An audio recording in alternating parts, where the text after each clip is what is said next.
All right, thank you for tuning in to another episode of the Amish Rebel Podcast, Amish Media Group. Today, we're super excited to do this interview. It's been a while since we've talked and scheduled this interview, but I'm very excited to do this. Thank you so much for coming on. Today's guest. So, Dena, you're an author and you're a business owner.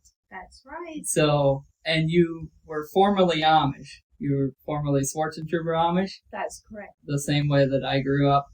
So today's interview should be very interesting because we have a lot of things in common in the way that we grew up. We have, I guess, few mutual people that we know that I'm excited to get into as well. And then you've written a book about your life story. So you can see the book there. There's actually two books. One of them is your story, right? And the other one is compiled with other women's stories. There's like 14 other women's stories in one book. Wow. Okay. All former Amish ladies? No, or not all of them. Okay. So we'll probably talk about Voices of Hope a little bit, and then I'll talk a little more about each the ladies that wrote in the book. Gotcha. Okay. Yeah, tell me a little bit about Voices of Hope. Yeah, so coming from the Amish, where we both come from, when I left a couple years after, it's quite a few years after, I had a passion to help women. Okay. Because in the Amish, the women don't have a voice to. I mean, you could say they have a voice, but it's very limited. So my passion became to help women find their voice. Because when you leave, you kind of have this mentality that you're not allowed to speak up, or you have to learn that your voice matters too. Yes. And so that's where Voices of Hope comes in. Oh, wow. And I give a platform to women to share their story of how they overcame abuse. We all go through things, and everybody's is different. Yeah. So all the stories are different. And this book, there's 14 different ladies that shared part of their stories. Wow. That's powerful. That's one thing I think the audience is really excited to hear more from, the women that went through this, growing up Amish, because we've got a lot of comments about, well, what about the women? What about this? What about that? So if you could share just what it was like growing up in your home, being Amish, and then as you decided to leave, if you could share a little bit of that, your childhood. Yeah. So I grew up in a family of 14. Wow. And there were 14 of us kids. And but I can say I had a really good home. Okay. I don't feel like I didn't experience any abuse other than, I'd say, spiritual abuse.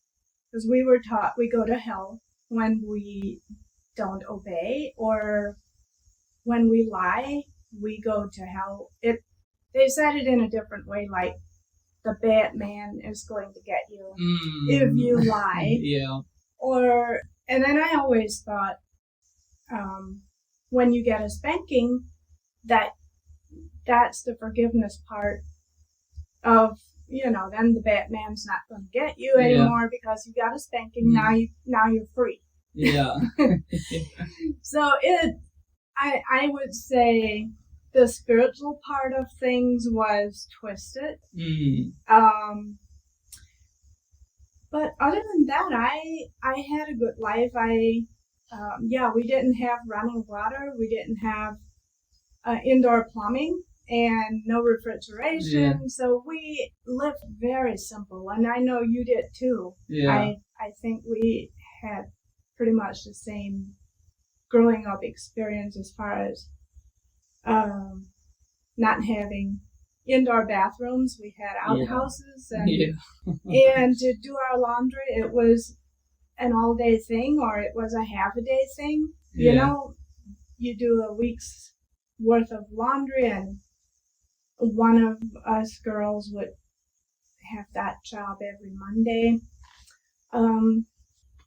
But you got so used to your routine of things, it was, I don't know, it was not bad. Yeah. So where did you fall in the line of 14 kids? Were you in the middle, oldest, the youngest? Third to the youngest. Third to the youngest. Okay. I was second youngest of 13, basically. So there was 13 in your family. Yeah. And 10 living, but 3 of my brothers had passed, before I was born. Gotcha. Yeah, but this is, so you're third to youngest, and then do you have, like, sisters above you? Or are there brothers that are next, in line as far as age goes? 7 sisters and 6 brothers, and I have 1 brother younger than me and 1 sister younger than me. Wow. And my younger sister left the Amish before I did. Oh, okay. She was, I thought I would never follow her footsteps. So then, with sisters being around you, were you guys pretty close? We were very close. I was probably, I was close to my mom too, but not so much to my dad. Okay. He was a preacher, and wow, seemed like he was more the serious guy. Like, he was always working or studying the Bible. Okay. Now, So he actually studied the Bible? He did. That's amazing. Yeah, he would study the German Bible. Okay. He had, like, an English version on the side of his German, so he could compare. And wow. And he didn't get in trouble for that? Mm-mm. That's wild. Because you guys grew up in Ohio? Tennessee. Tennessee. Okay. Yeah. What part of Tennessee were you in? Etheridge. Oh, no way. Yeah. I have family there. I've never been there. Really? But I have family there, yeah. Yeah, that's where I was born, and I lived there until I graduated 8th grade. Okay. So I graduated school there, and then me and us kids that were still at home and our parents, we moved to Kentucky. And then I lived there until I was 20, and I got married to a guy in Ohio. Oh, that's the connection. Yeah, and then I moved to Ohio after I got married. Okay. And then a year and a half after we were married, we left the Amish together. Wow. And it had to do with shunning. My brother got shunned in Canada, and my husband at the time, him and I didn't agree to shun him, my brother. Mm. And the church found out that we're not shunning my brother, and so they wanted us to confess that we sinned, that we didn't shun them, him and his wife. And then we're like, well, we agree with them. And it had to do with being born again.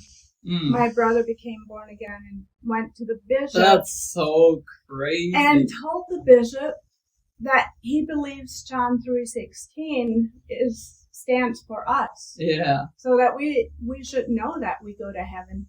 And the bishop was like, well, if you believe that, we have to excommunicate you. That's crazy. And then me and my husband at the time were like, well, we believe that too. We agree. It's right there. Yeah. And then we're like, why would we shun them when we believe the same thing? Yeah. We're hypocrites if we shun them. Yeah.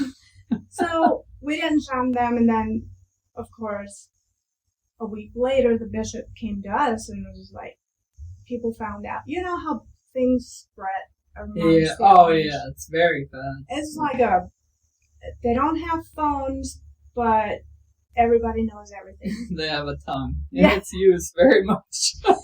Yeah, and so within a week, they wanted us to confess that we sinned for not shining my brother, and we had to make a decision. Are we going to lie and confess, or are we going to stand for what we believe? So wow. We ended up standing for what we believe. We did not want to leave the Amish, but that cost us. It was just kind of like God was just pushing us. So yeah. We left. So that your story is very unique in that way, because a lot of them leave because, I mean, I guess it's tied in a way that it's a relationship with God, but a lot of them leave for different reasons, just because they want to get out. Right. Yeah. So you had actually joined the church, and you were a member of the church, and then when you realized that there's some truth in the Bible that they're not living up to, they shunned you for just believing the Bible. Yeah. We didn't even go against the ordinal. Wow. So that's crazy. That answers the question for those of you that listen on a regular basis, and you're wondering, are all Amish Christians?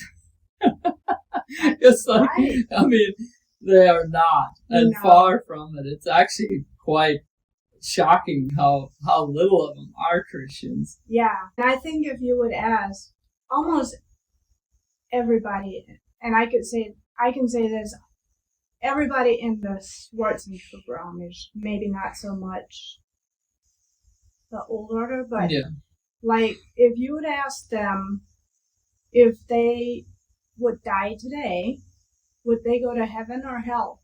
They would say they don't know, because you can't know. Yeah. But yet they believe you go to hell if you leave the Amish. So I'm like, how can you know you go to hell if you can't know that you go to heaven? Yeah, it's backwards. Wow. Yeah, I never even thought of that. They can know one thing, but they can't know the other thing when the Bible's very clear on the other thing. Yes. Wow. Yeah. So I want to know, because you said you had a pretty good childhood, and I know that there's a lot of things that happen within the Amish community, like sexual abuse and there's some physical abuse, and there's some very dysfunctional families. Like, so you guys must have been in the community. You must have been a very, very kind of functional family. Did your dad have a business? And my dad had a farm. Okay. So we milked cows and worked on the farm.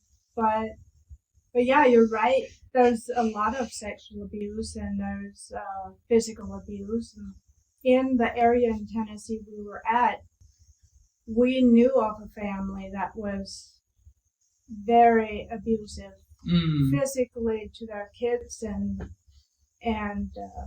I remember my mom talking about it. So I know we talked about things that we heard from other, but also you don't, if you're not a member of the church, you don't hear everything. For sure. Like some things are kept very, very secret. So like sexual abuse, they would not talk about except in the church, like a membership group. Yes. So like it wouldn't, like me as a 17, 18, 19-year-old, if I'm not a member of the church, I wouldn't know anything about it because they keep that. Yeah. Right. Yeah.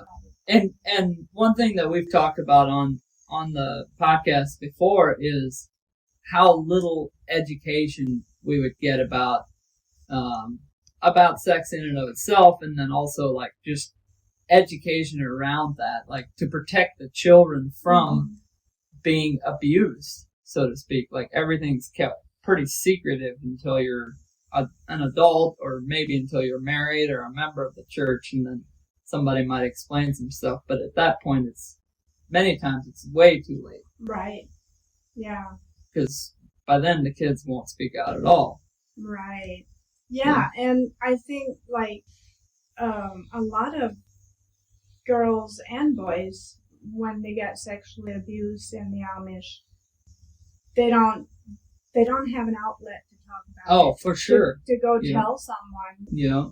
Or they might have been told if they tell someone they're going to get punished or whatever, but then after they're an adult, married, that's when they actually realize that it wasn't the right thing to do or to have done to them, that they were misused and for sure and abused, and then they start their healing journey. And it's sad. I'm hoping that more and more, I think the more people that speak up about the sexual abuse in the Amish, I think the more, the quicker it'll kind of disintegrate and end. Yes. Because if they get charged, if they get exposed, it will create an effect of them knowing that, they won't get away with it. For sure. So now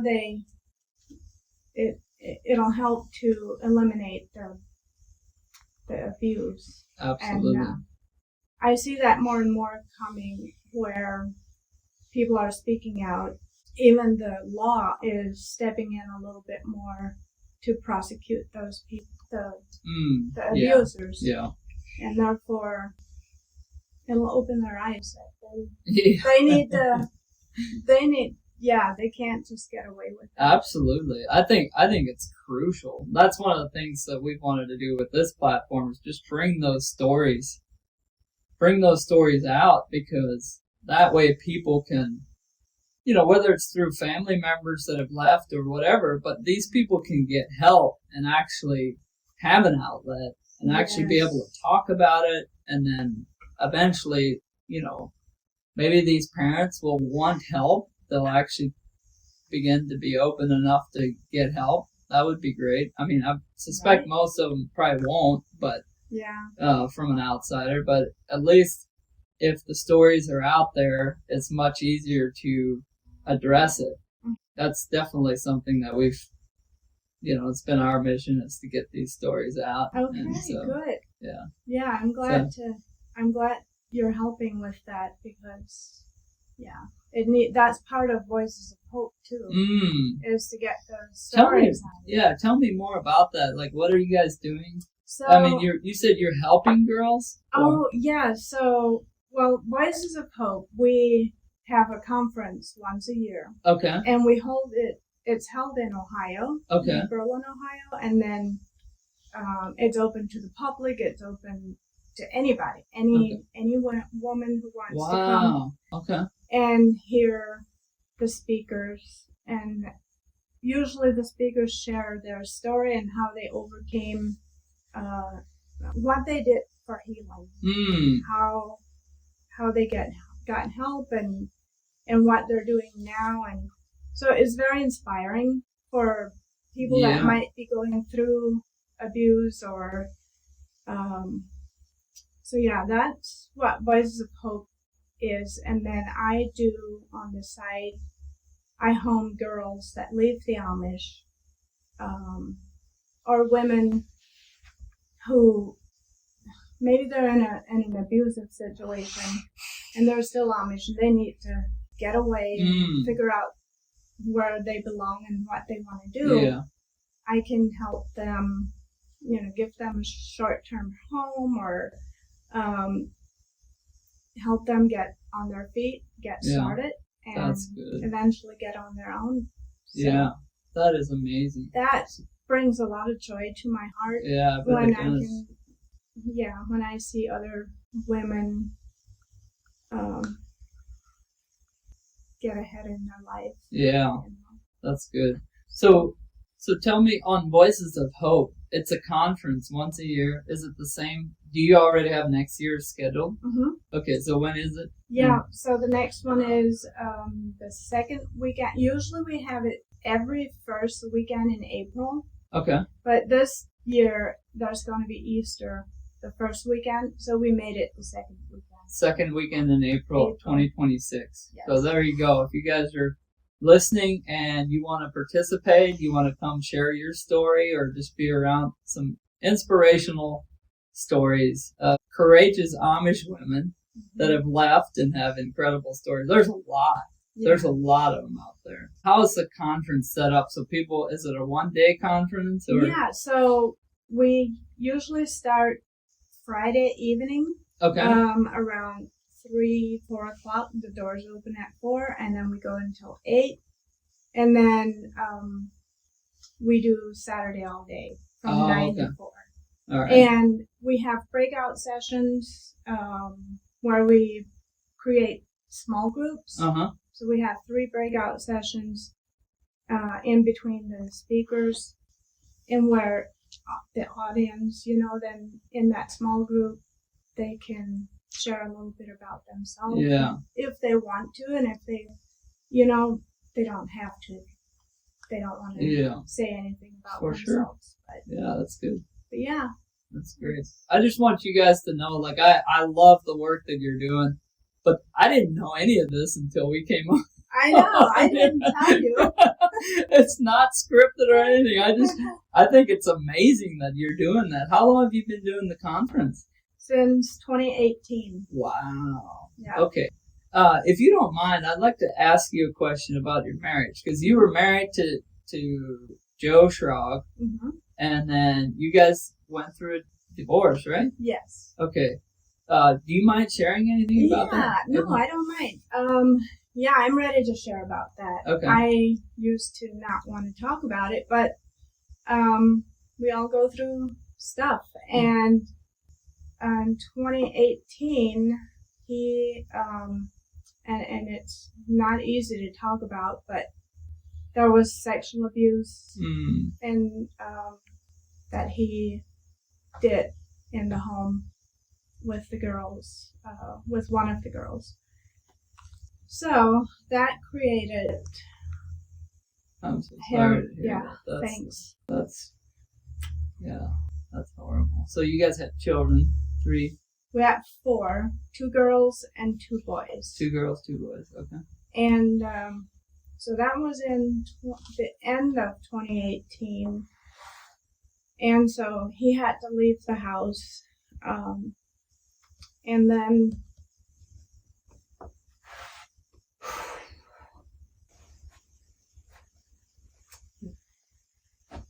yeah, 2019 was a very dark year. Yeah, I can't imagine. Yeah. Oh. So yeah, it took quite a while to realize what happened and whether I can keep the marriage or do I have to let go. But yeah, I chose to support my kids and do what was best for my girls, and so moved on and got a divorce in 2020. And man, I'm so sorry to hear that. That's just it's already it's like 6 years. Wow. I can't even believe it's that long, but that's like a dark time to go through. Yeah, I know, like, I feel like I've healed from it, but it's still emotional. Yeah. Well, that's a very... When you go back and talk about, like, just kind of puts you back in that, how it really was. Yeah. But, I'm 4 years ago, I made the decision to move to Florida. And I was in Ohio at that point. Yeah.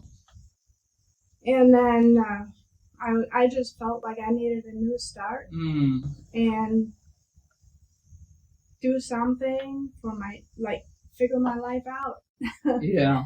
And start over. Wow. So did you take the kids? I did. They moved down with me, but the boys were still in high school, and I knew we discussed it, and they wanted to finish high school in Ohio with their friends, which was very understandable. So they chose to move back to Ohio, and they were 16 and 18 at the time. And if I have that right, I think that was at the time that I had moved to Florida. Oh, okay. And then they moved down with me because it was in the springtime, and then when school started, they moved back. And then chose to live with their dad. Wow. Are you serious? Yeah. Wow. So now, the one son, he's 21 now. So, wow. And he is graduating college this year. So what happened was there any legal action taken at the time that this was all going on? Here's the really hard, I don't know, it's a part of what do you do when something like this happens in your family and you don't know if you have to report it. So I went to the church leadership, and they thought that I don't have to report it, but I was like, if it does get reported, it is a criminal offense, what he did. And if he's still in the house, I will get my kids taken away. So that's why we made a decision. He needs to leave to protect me and the kids. And then we went to counseling. He went to counseling, I went to counseling. We had separate counselors. Gotcha. Well, his counselor had to report it. So yes, Children's Services came out. Wow, are you serious? But he wasn't with you anymore. He wasn't with me. So they were going to take the kids through this CPS system. Yeah.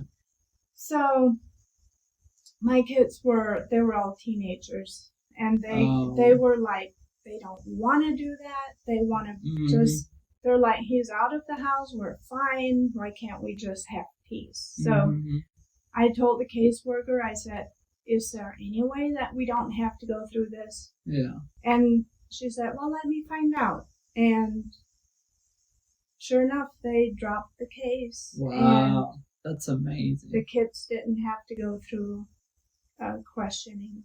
Yeah. Which was really good. It was the best thing for them. At the time, but then it kept him from being investigated. But I guess I just did the right thing for my kids. Yeah. Whether it was the right thing for him, Yeah, he had to live with that. Yeah, there's so many different opinions about that.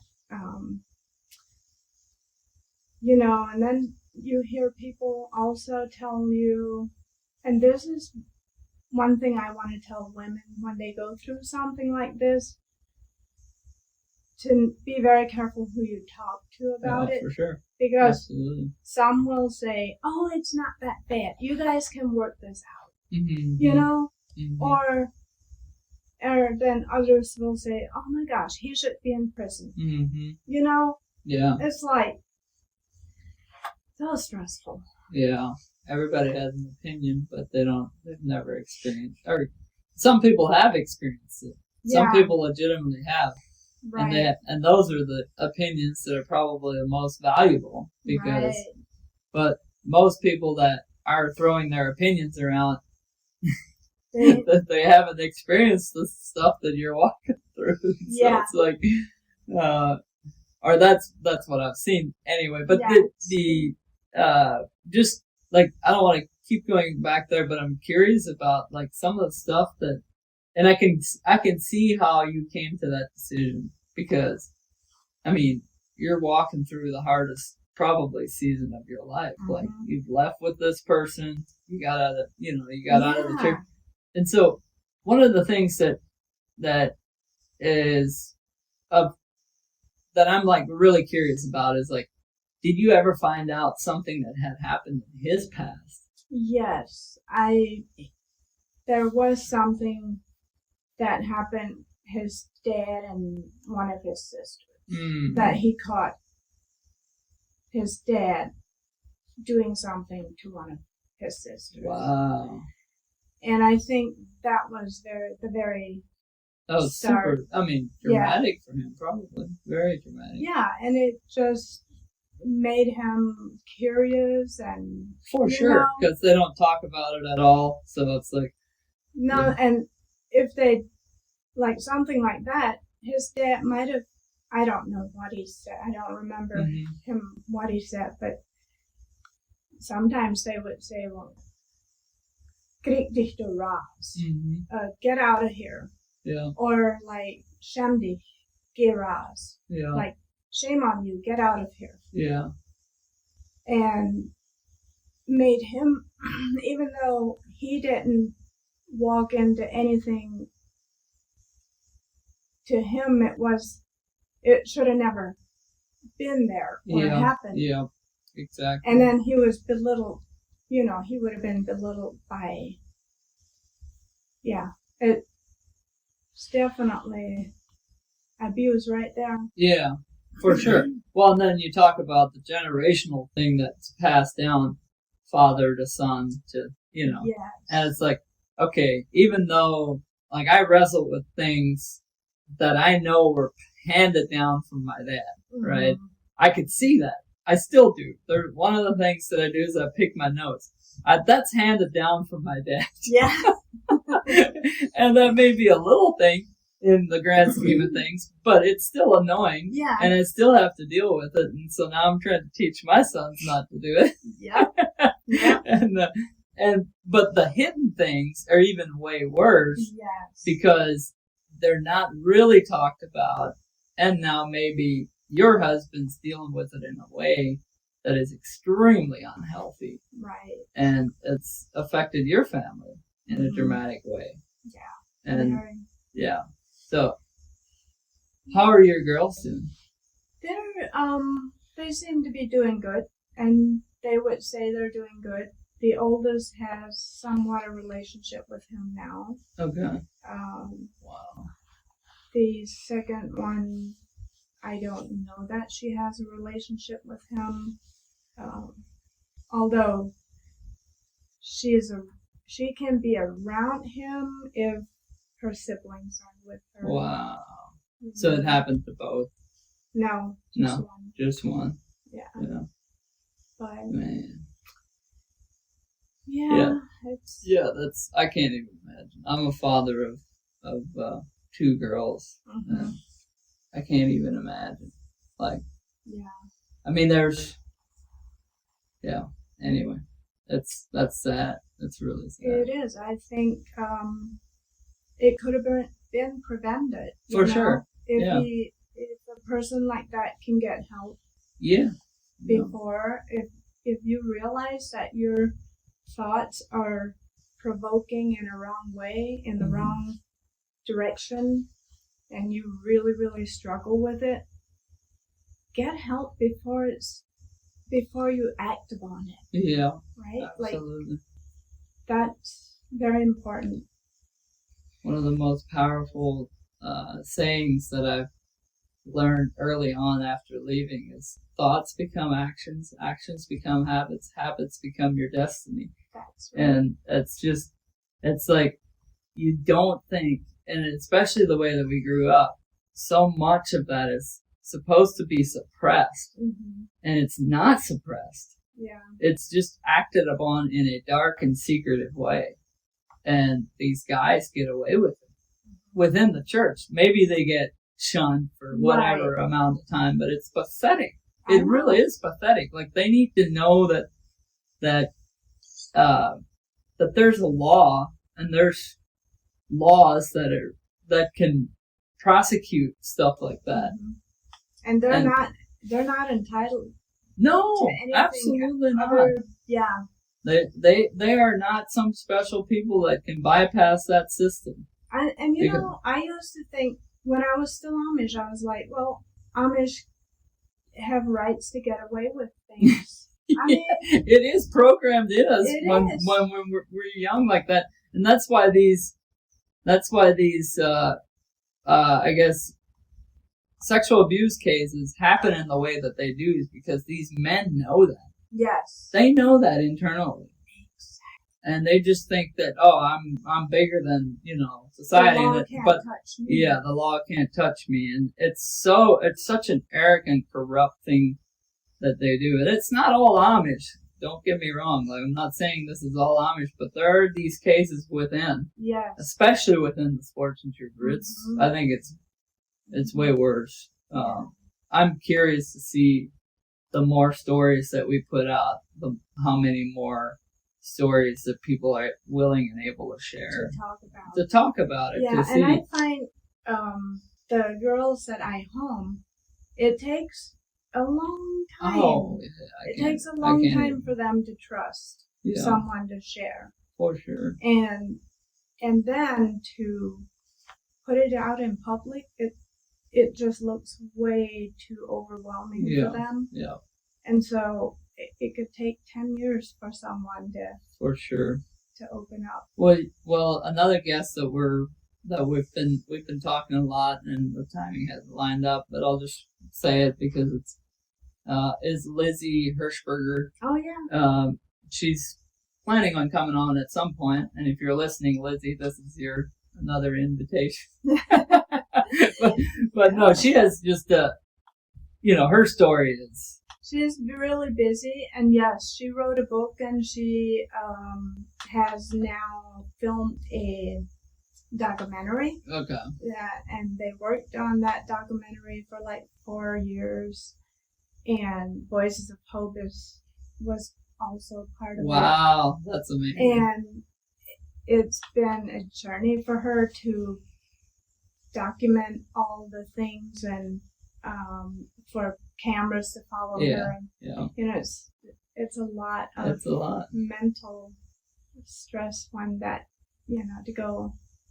to create a documentary. Yeah. So. Well, I'm before we close here, and I know you have a flight to catch, but I just want to say that I'm super, super thankful that you did this. Thank you for coming on here and sharing a part of your story. And I know much more details are in the book. So please pick up a copy, support the work that Dena's doing. And it's amazing that you have, I know from where you came from to where you're at now, you've done a lot of internal work. Yes. So yes. I just know that because of the way we grew up. Like I can tell. Yeah, I can tell. To come on here, to have the courage to do what you're doing. That's truly incredible. And I know that by doing that, you're a huge inspiration to a lot of young women, and they need that. They desperately need that, especially those that have been abused and they need a safe place. So, thank you for doing what you're doing. And thank you very much for having me on. And if anybody wants to get a book, they can go on my website or Amazon. What's your website? DenaSchrock.com. DenaSchrock.com. Okay. And then the Voices of Hope website is VoicesOfHopeGivers.com. Okay.